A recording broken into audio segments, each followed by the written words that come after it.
Watching Jennifer over the last 4 years has been an inspiration.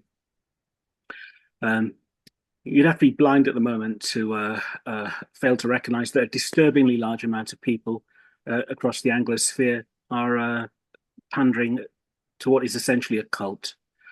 Um, those that have stood up to it have been viciously attacked, and many have done a U-turn. Watching Jennifer completing her work as a journalist and now an author, she's never blinked, not once.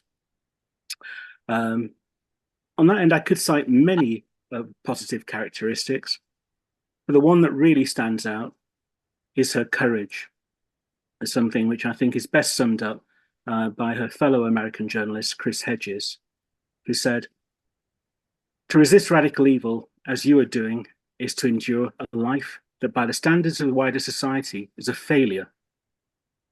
It is to defy injustice at the cost of your career, your reputation, your financial solvency, and at times your life. It is to be a lifelong heretic, and perhaps this is the most important point. It is to accept the dominant culture. Even the liberal elites will push you to the margins and attempt to discredit not only what you do, but your very character." When I first started going down the rabbit hole of all the gender madness, that was in 2019, and I came across Jennifer's work, and as soon as I did, I was like, "Whoa, what is this?" Right? It was such an eye opener. The way that she just cuts through all the crap.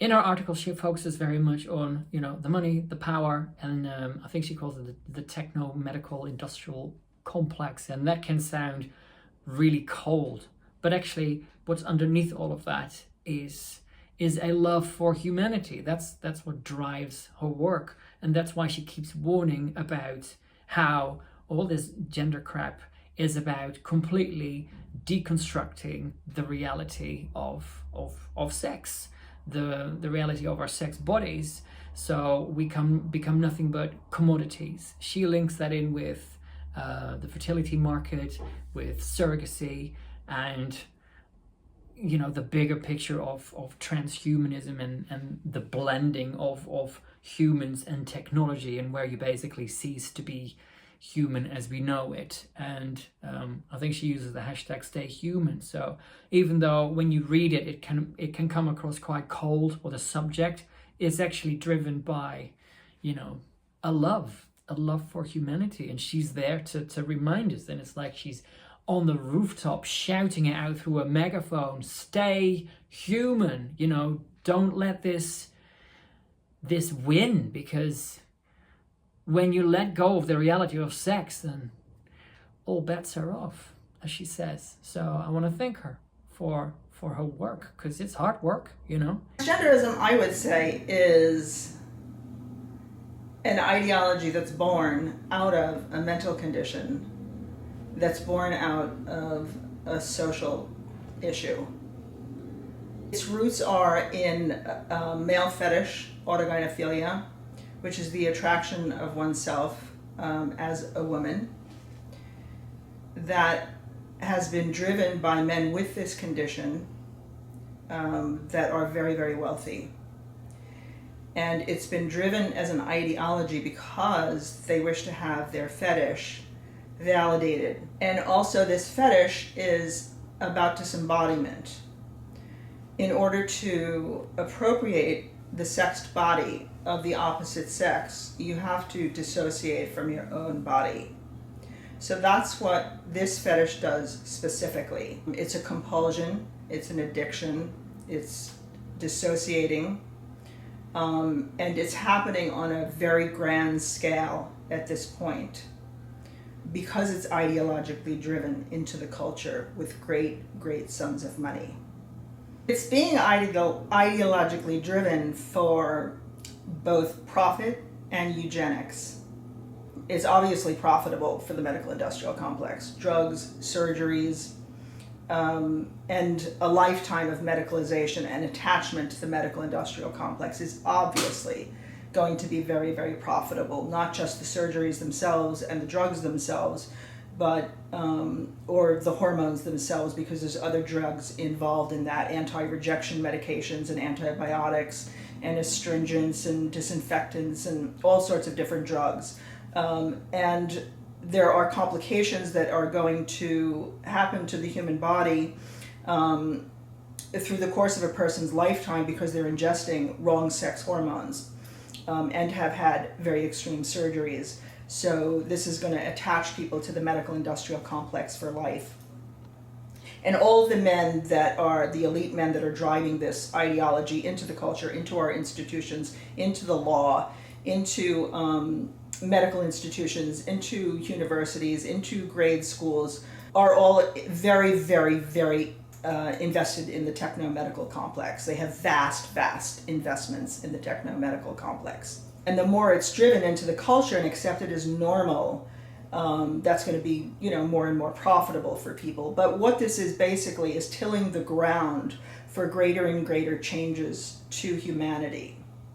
And that's why I call it a eugenics experiment, because they're basically driving a new form of humanity into the culture. As a Māori Ngāti Kahungunu woman, the dehumanisation aspect of Jennifer Bilek's work is crucial to unravelling what has become quite a convoluted agenda when it comes to believing that humans can change sex or that there is no sex binary. Jennifer constantly, makes sure to remove that veil of lie. It's a facade. There is no way that any human in the world has ever changed sex. And as far as my culture is concerned, the very idea that our tamariki and our mokopuna, our children and our grandchildren, could either ever be born in the wrong bodies or be born of a man is, or we would say tapu, but it is a taboo idea. And at the heart of it, Jennifer is always reminding us that it's actually quite simple. What has made this entire agenda so complex are the lies. And so for that, I'm extremely grateful for Jennifer and her reminding us time and time and time again, it is a lie, it is a lie. We must never, ever, ever invest in the lie. Jennifer Bilek is my favourite heretic. Hi, this is Whistle. I'm a musician, and I've made a couple gender-critical records. And Jennifer Bilek was an early influence of mine. When I first got peaked in 2020, I went to an event, and I heard some speakers from the Women's Liberation Front, and I got all fired up and I learned a whole bunch of stuff, and it was really inspiring. And I went home and I went to the Wolf website and I was like, somebody's making a ton of money off of this. Maybe I'll just research where the money's coming from, because that seems like a really interesting angle here. So obviously, and then I was poking around the Wolf website and I found an 11th hour blog ad and I clicked on that. And soon I was deep in Jennifer Bilek's blog, where she'd thankfully already done all this amazing research about who was in fact funding this movement. And it wasn't just some organic grassroots uprising, that there was a rhyme and a reason behind it. And so I've learned so much from her. And that was one of the first, when I remember becoming aware of her, and it really, all the pieces kind of fell together after I saw her perspective. And she's continued to challenge me I kind of feel like she's got the big picture. She always feels like she's a mile ahead of me, looking at the big picture and figuring out how this gender ideology fits into an even larger picture. And she talks a lot about transhumanism. And I used that in one of my songs off the first record that we made, when Whistle made our first record. It's called Sounding the Alarm is the name of the EP. But this song was Magical Thinking, track 6, and the second chorus I think of her, you can't change your sex, but you can spend a lot of money trying. I wonder what's next on the transhuman horizon. A chip in my brain, making babies on Mars. Let's just be human, not leave Earth in ruin. So yeah, she's been a big influence. She continues to do more research and push the envelope in terms of seeing the big picture and where we need to fight and what's important, and really good about language and not the importance of language and not conceding language and re-owning simple language, the language we've always used that everybody understands, like man and woman. So I appreciate her in so many ways.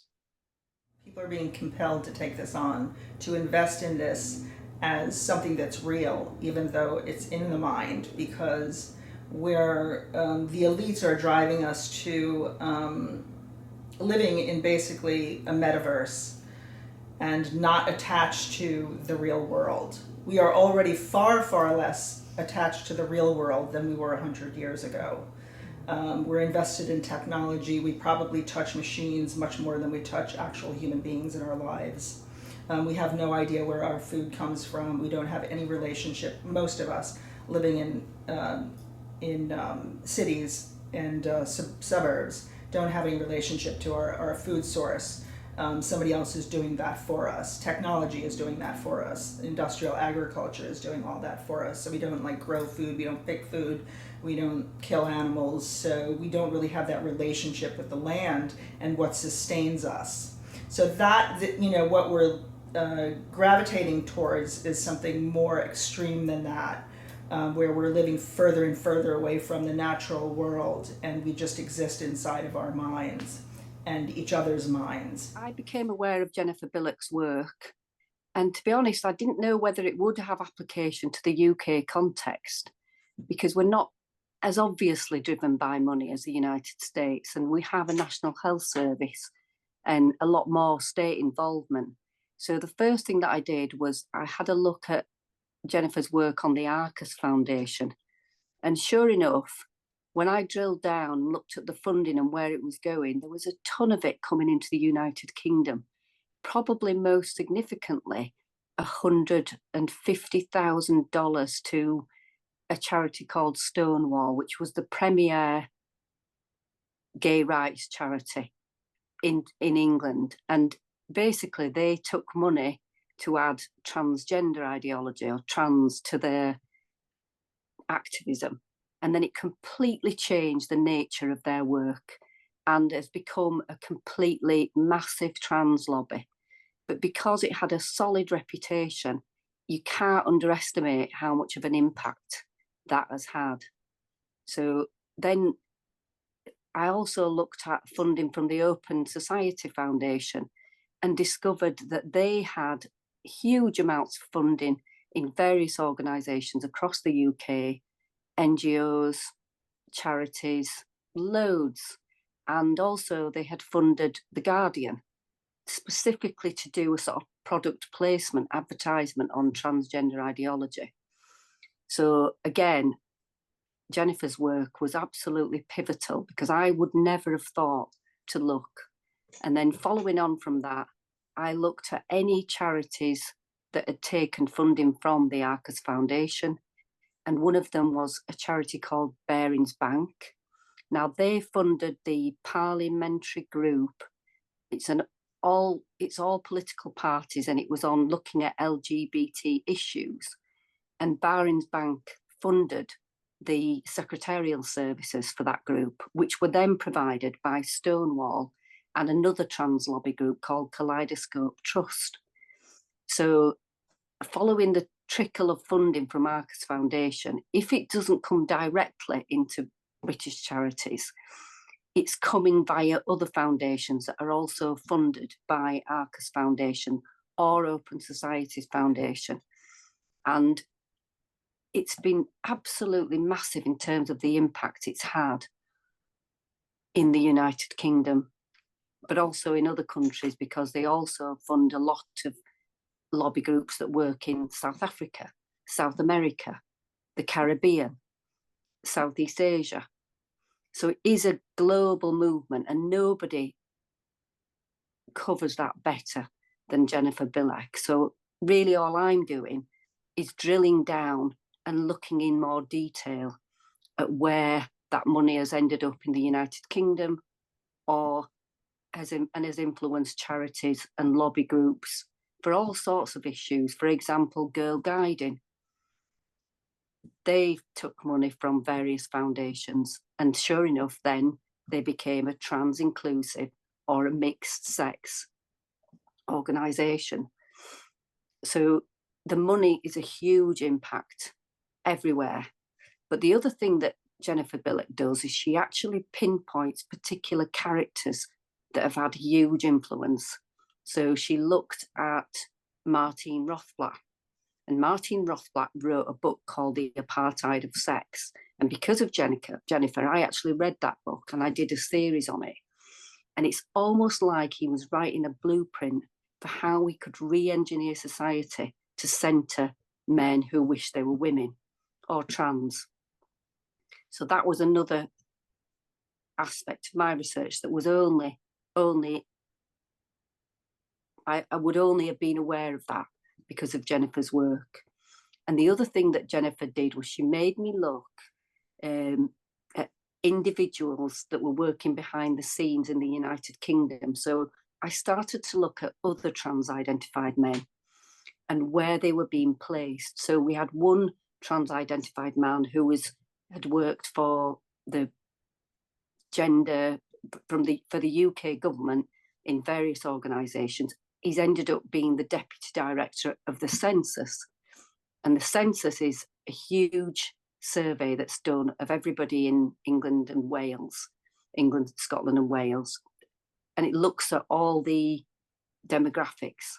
And this trans-identified man was the deputy director at the census when they changed the way they were going to count people. So they allowed an option for basically gender identity, and they lost the legal challenge over that, but they still left enough confusion so that the census, which only happens every 10 years, has been completely distorted because of that. And then I started to look at men who were advising the Crown Prosecution Services, and there's quite a few trans-identified men doing that.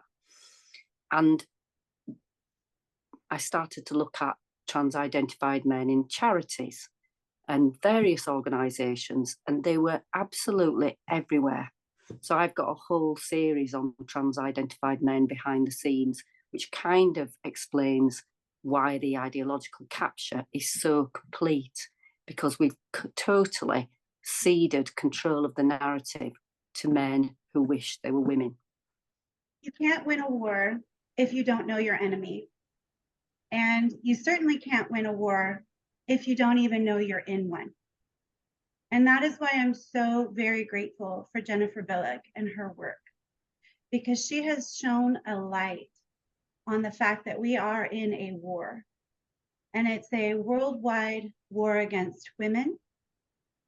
And it's actually a fight for humanity. And adding the transgenderism to LGB basically opens markets in sexual identity.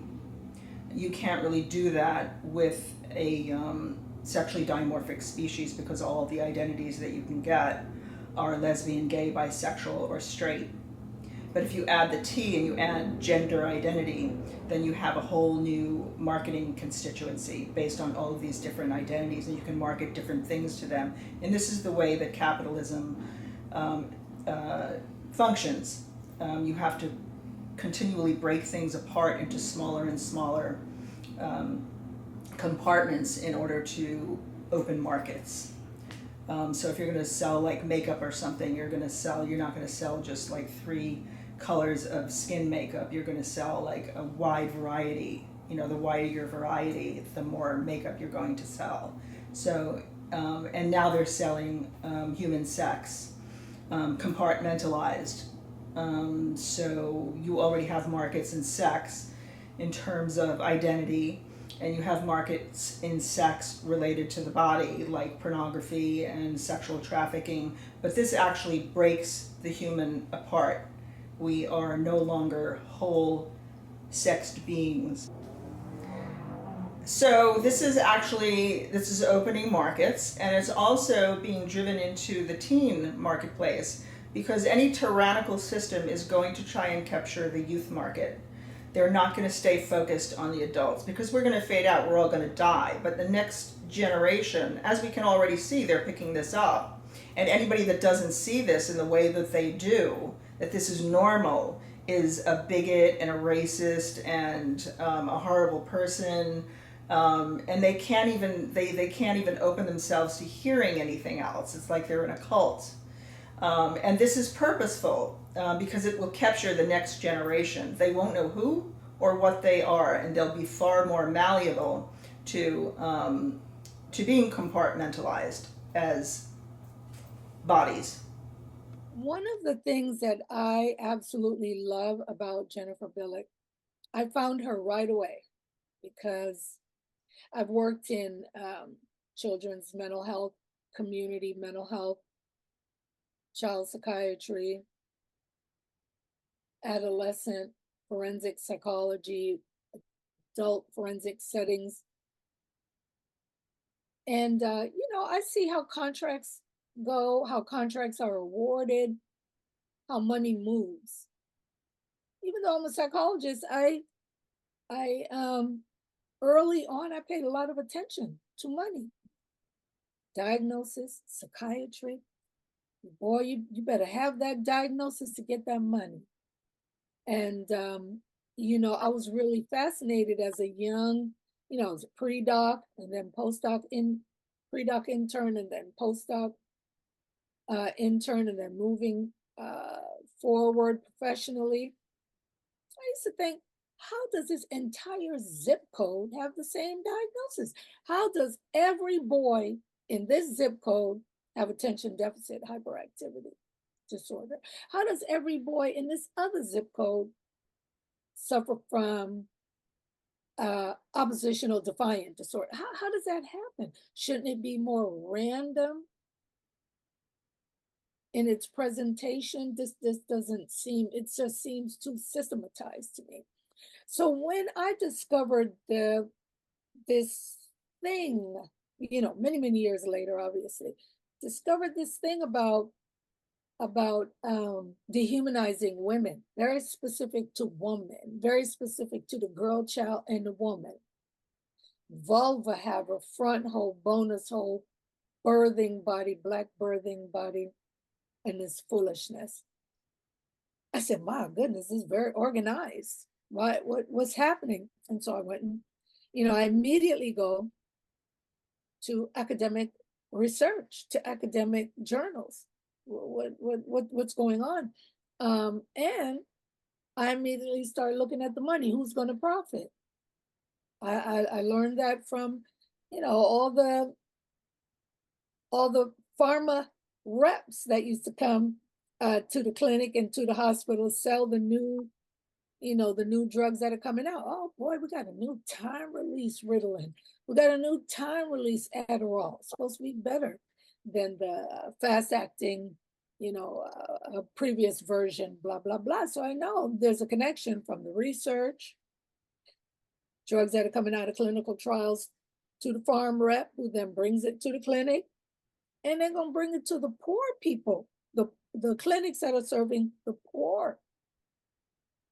Okay, so I said, boy, there got to be some money in this. How are you just calling women all of these horrible things?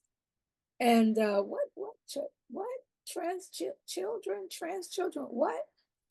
And I came across the top research articles, Scandinavian studies, were those communities, I don't know now, but I know then, what the published work that I saw took a very conservative process in observing all the children till they get to 18, taking a look at suicidal ideation, tracking the children, very healthy, very normal, very good, to the conclusion that it's very low suicide rate, and that children grow out of this gender dysphoria. That it takes time, yes, but many children grow out of it. So I said, there has to be some more to this, because I've already been immersed in one system that was very profitable in many different ways. And I said, okay, there has to be money, and boom.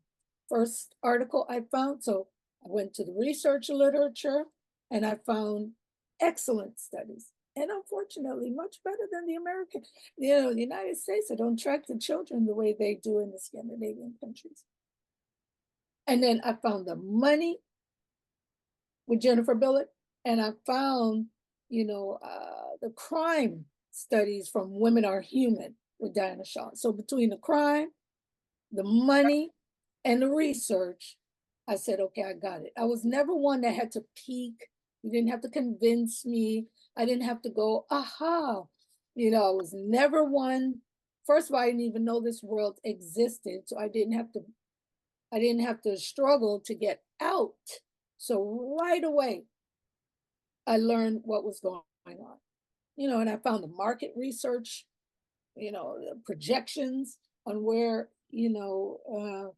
companies want to go with making money in the biotech, biopharma industry. Also in the African American community, transgender HIV rates and the gender industrial complex, they intersect.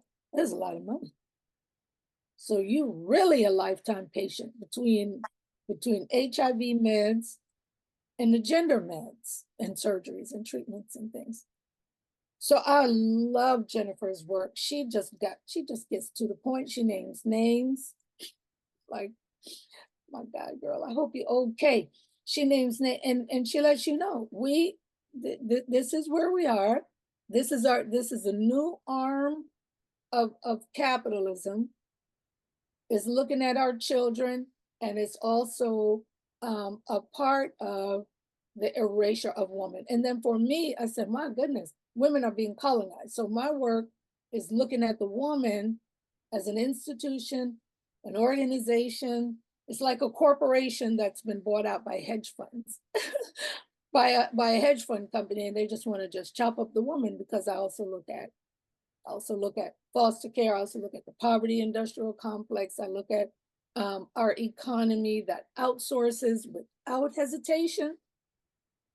America will outsource in jobs that affect entire neighborhoods without blinking and without a replacement plan, without a plan for the people. So that veered my work into that direction. And thank God that Jennifer Bilek did that work to show us that we're willing to go there with humanity.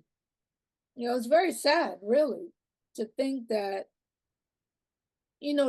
corporate America is comfortable with setting human beings aside for this type of profit, but also that these wealthy men with their paraphilias and their little issues are willing to push us into a post-human period. They're willing to say, okay, all right, we're Homo sapiens. Now let's fast track it. We're gonna fast track us out of that type of human existence, and we're gonna create another type of hybrid machine body existence. Everybody talk about it, Elon Musk and Andrew Yang and Kai-Fu Lee and other, many experts. They want to talk about, these machines are going to be able to think for us. They're going to be able to do everything. They can do everything. So human beings might need a universal basic income. We're going to need to, think about that. And so here we are talking about this post-human world. So people love to say, oh, Jennifer, she just comes up with all this stuff. No, She has identified the mechanisms that is moving us from human to post-human. Okay. It's very, very serious to do these things, especially since in my research, it shows that we don't think about what are we going to do with this neighborhood? What are we going to do with all these communities in Pennsylvania, Ohio, Michigan, California, you know? When we take away 1 million jobs, 2 million jobs, 200,000 jobs, 100,000 jobs with no thought. Oh yeah, we just let the robot do it. Okay. All right, let's see how that's going to work out for us, especially based on history, with our history of outsourcing. So these are the things that I think about. So when I found Jennifer's work, I was like, okay, you know, I don't feel as if I'm way off on the deep end. It connects, and her work is very, very important. I think this is the one thing that really sets Jennifer apart is just how she's focused all the time purely on the money and the power, and how she keeps telling us to just not get, you know, sidetracked by all the cultural stuff. What is a woman? Who should go into which toilet? But focus on the money, follow the money. And ever since, that's a hashtag that I've been using quite often, and I've pointed it out in some of my own videos. And when I first ever spoke about this stuff in public at Speaker's Corner in London, that's something that I pointed out in my speech. Follow the money, because none of this, you know, as Jennifer often says, none of this would have happened if it was purely just about human rights, okay? The pace at which all of this has happened and how widespread it is, you know, that shows that there's money behind it. And it's big. It's really, really big. And you can tell that her work has an impact. Like other times when I've met people at different events, I often hear them mention her name or say, have you checked out her work? Have you read that article?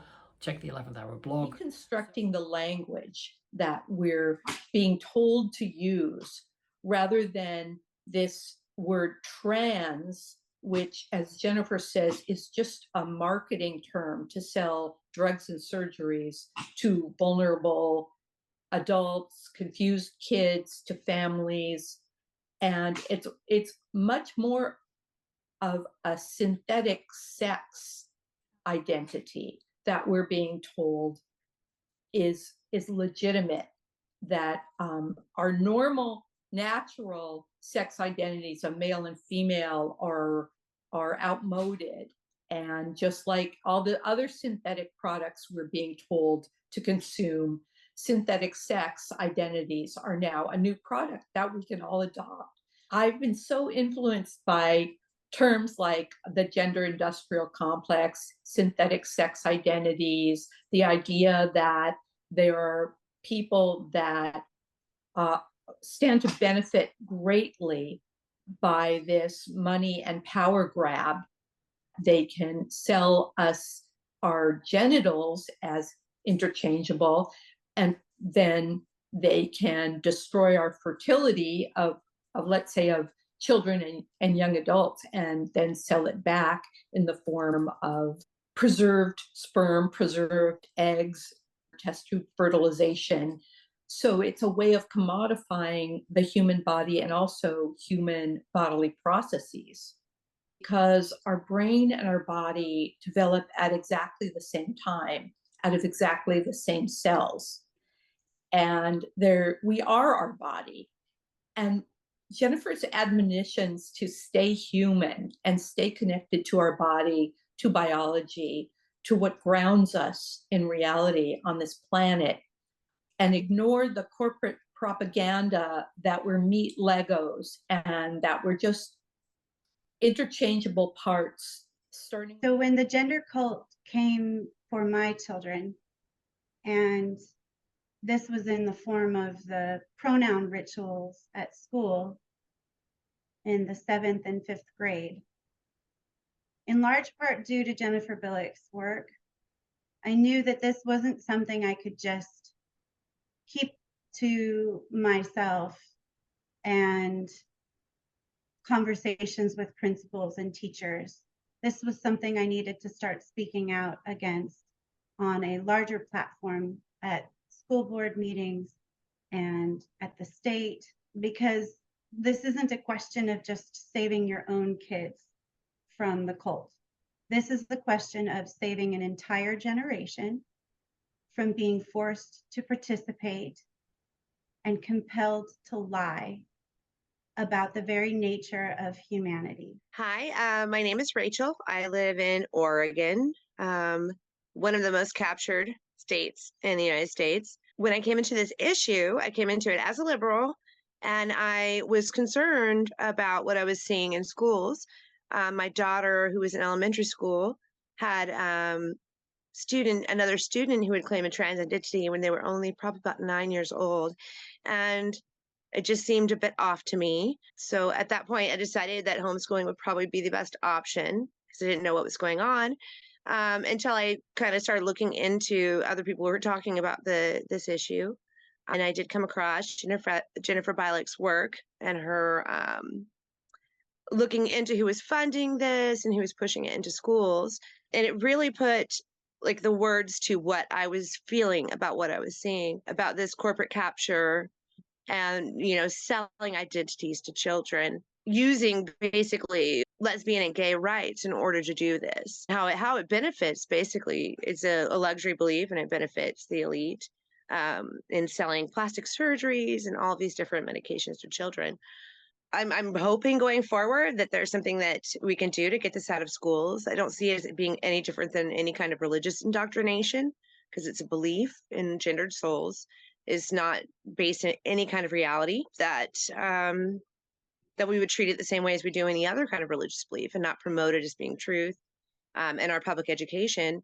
So hopefully moving forward, more people wake up to what's happening and go to public school boards and push this issue and bring forward, the evidence of what's happening to kids. In Oregon, they can, if you do not affirm your child's identity, they can take your child from you. That's another reason I chose to homeschool, because I was concerned that an activist teacher would get a hold of my daughter, and the next thing you know, I would be fighting CPS for custody. And I know that's happened in other states. And they are like parental alienation. They're preventing parents from accessing children's medical records, hiding these identities from parents from their children doing it in schools. And so in Oregon, you can access double mastectomies as young as, I believe it's 13, and your parents don't have to be informed that you're moving forward with such a huge decision as getting your breast cut off, your healthy breast cut off when you're just a child. As far as getting involved in this issue, the moment that I started researching and finding out what's going on, I started reaching out to people with similar feelings about what's going on. And we started getting involved in trying to bring awareness to the public, some stuff about men and women's prisons, as well as pediatric gender clinics. I happened to have a conversation with a mother outside of a pediatric gender clinic who had told me that her son, which she was referring to as a daughter, refused to go and play by himself, couldn't be by himself, couldn't play on the playground until she allowed him to socially transition, had bought the narrative that these children will commit suicide if they aren't allowed to move forward down this path of medically transitioning, which there's no evidence to show that that's true. In fact, it's after they transition that suicide rates go up. I found it really odd that your first step would be to take a child who is showing emotional distress like that to a gender clinic, and in believing that that's the cause of their emotional distress. She really didn't seem to be very, very concerned about the fact that moving forward, if he were to go on puberty blockers and the damage that would cause to any further surgeries, and that she just kind of said, I hope he doesn't have his penis removed. And that was, my daughter was close in age, and I just thought, oh my Lord, how you could ever discuss your child's body parts being removed or flipped in or whatever they're doing with it.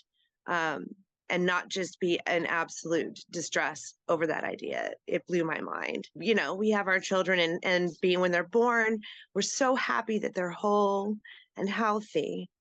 And here we are as a society promoting removing healthy body parts off of our children for a social identity that's basically just controlled by regressive beliefs about what we're supposed to be as males and females, rather than just letting children be who they are, regardless. They don't have to fit into a mold. The constant drumbeat of trans rights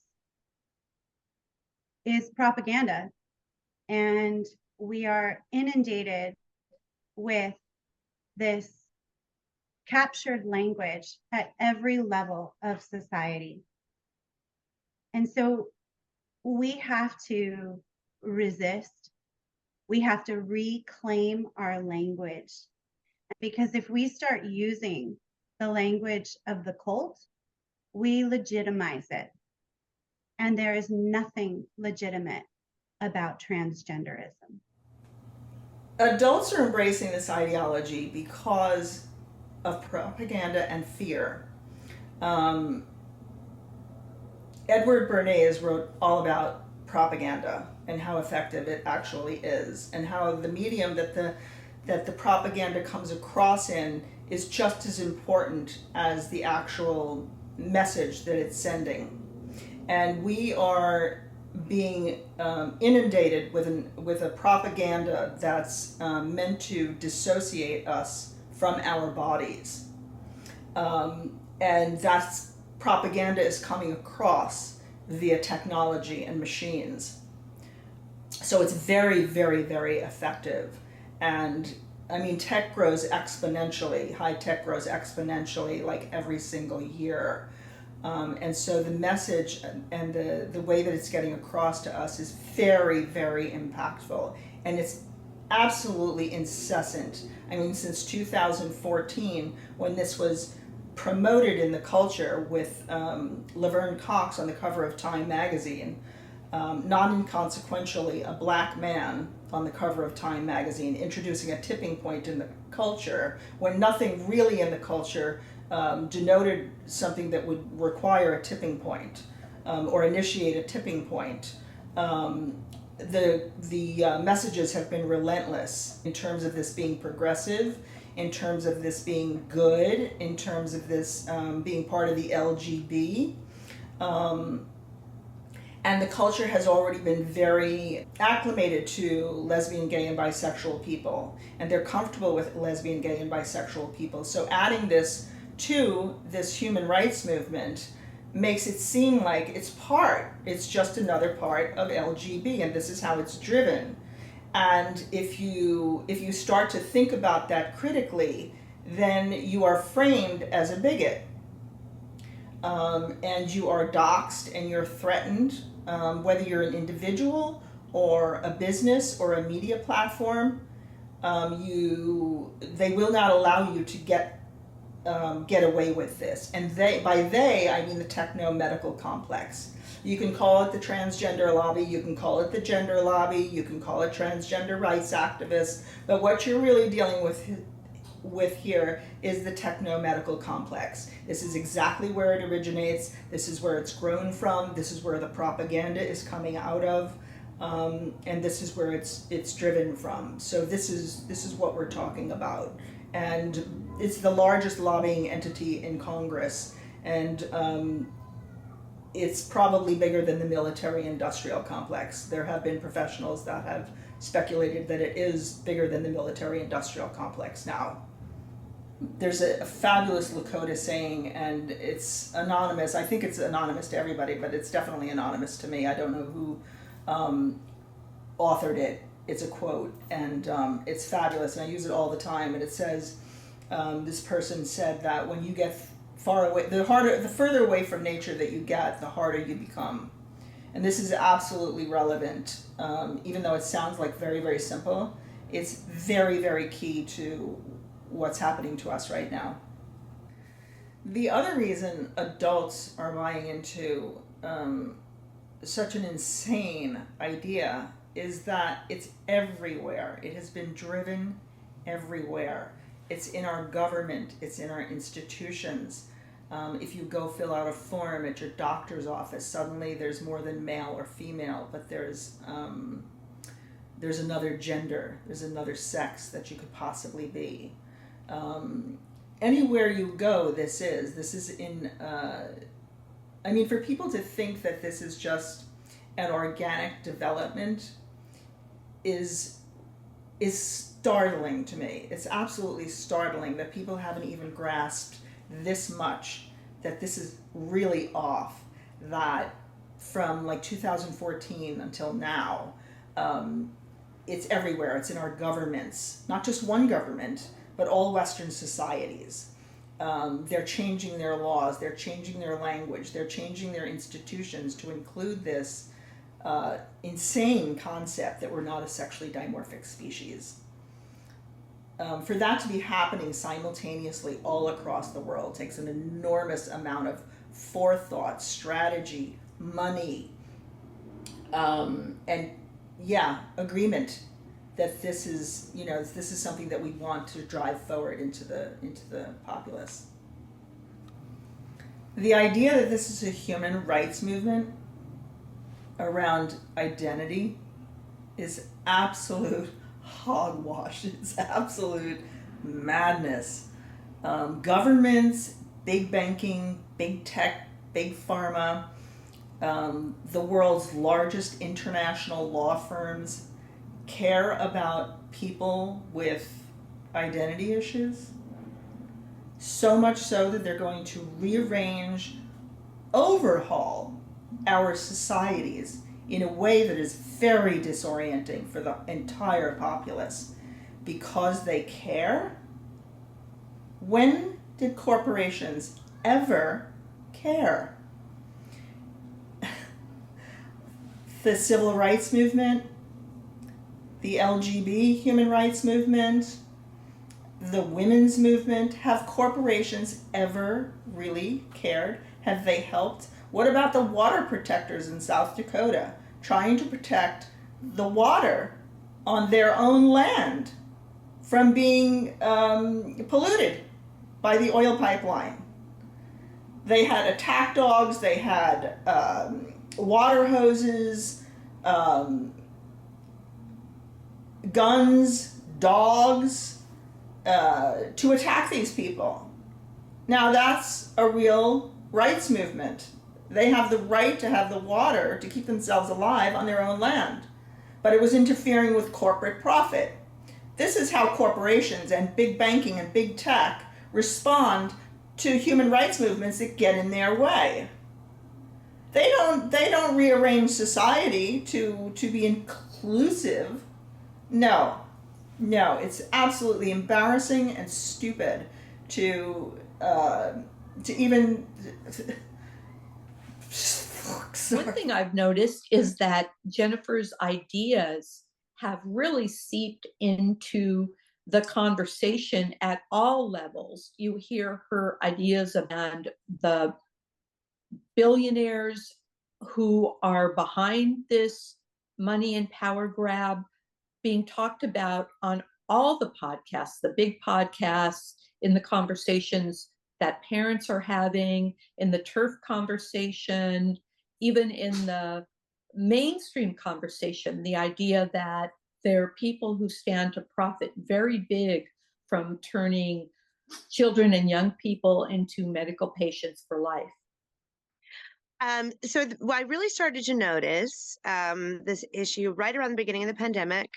And what had really caught my attention was when now the National Organization for Women stated that trans women were women.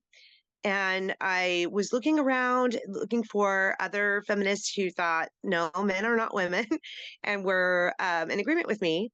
And it was really difficult to find anyone. So I decided that I would just use like female body parts, things that men don't usually mention. So I typed in vulva, and I got Vulva Temple of Witchcraft. And from there, I found other women who were talking about this issue.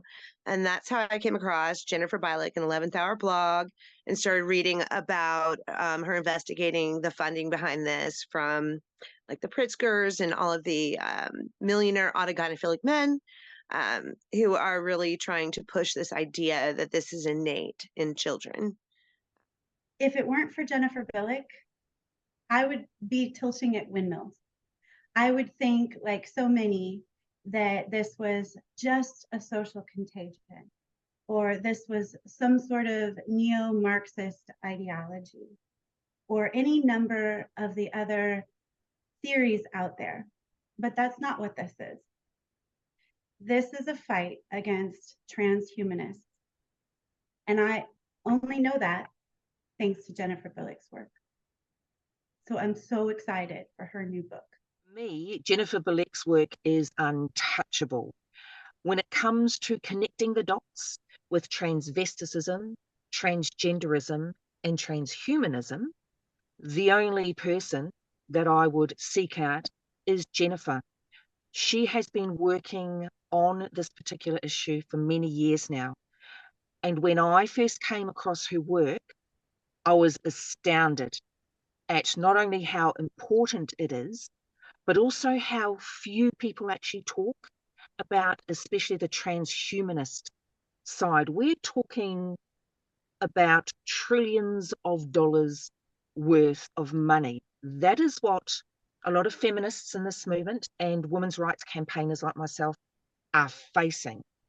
So although the topic is overwhelming, I am so pleased that in this book that Jennifer has put together, we will have access to all the information that she has so carefully crafted over the years that she has been writing about this topic and talking about this topic.